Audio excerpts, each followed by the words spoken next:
بسم اللہ الرحمن الرحیم۔ السلام علیکم ورحمۃ اللہ وبرکاتہ۔ امید ہے آپ سب خیریت سے ہوں گے۔ اللہ تعالیٰ مجھے اور آپ کو بہت سی برکتیں عطا فرمائے۔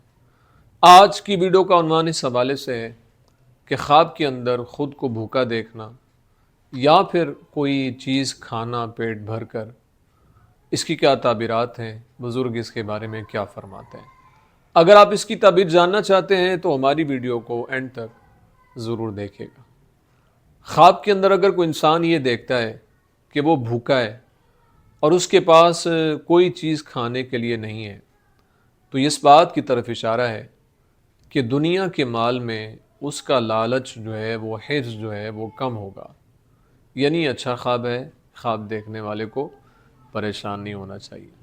اگر کوئی انسان خواب کے اندر یہ دیکھتا ہے کہ وہ بھوکا تھا لیکن اس نے کوئی چیز پیٹ بھر کے کھائی ہے، تو اس بات کی طرف اشارہ ہے کہ خواب دیکھنے والا اپنے گناہوں سے توبہ کرے گا۔ اس لیے خواب دیکھنے والے کو اللہ کے حضور دعاؤں کا سلسلہ جاری و ساری رکھنی چاہیے اور استغفار کی کثرت کرنی چاہیے۔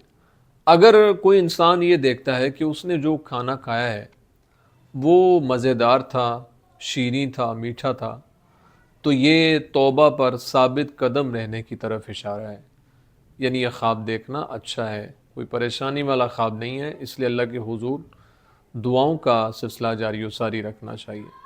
اگر کوئی انسان یہ دیکھتا ہے کہ اس نے جو کھانا کھایا ہے وہ مزیدار نہیں تھا، یعنی خراب تھا، بے ذائقہ تھا، اور اس کا جو ذائقہ تھا وہ ترش تھا، تو اس بات کی طرف اشارہ ہے کہ خواب دیکھنے والا اپنے توبہ کو توڑے گا اور یہ دوبارہ گناہ میں پڑنے کی طرف اشارہ ہے۔ یعنی اس لیے خواب دیکھنے والے کو اللہ کے حضور دعاؤں کا سلسلہ جاری و ساری رکھنا چاہیے اور اپنے معاملات زندگی پر غور کرنا چاہیے اور استغفار کی کثرت کرنی چاہیے۔ امید ہے آپ کو ویڈیو پسند آئی ہوگی۔ اگر پسند آئی ہے تو لائک، کومنٹ اور صدقہ جاریہ سمجھتے ہوئے اس کو شیئر ضرور کریں، اور اگر ہمارے چینل پر نیو ہیں تو ہمارے چینل خواب نامہ یوسفی کو ضرور سبسکرائب کریں، بیل آئیکن کے بٹن کو دبا کے آل پہ کر دیں۔ زندگی رہی تو انشاءاللہ نیکسٹ ویڈیو میں آپ سے پھر ملاقات ہوگی۔ السلام علیکم ورحمۃ اللہ وبرکاتہ۔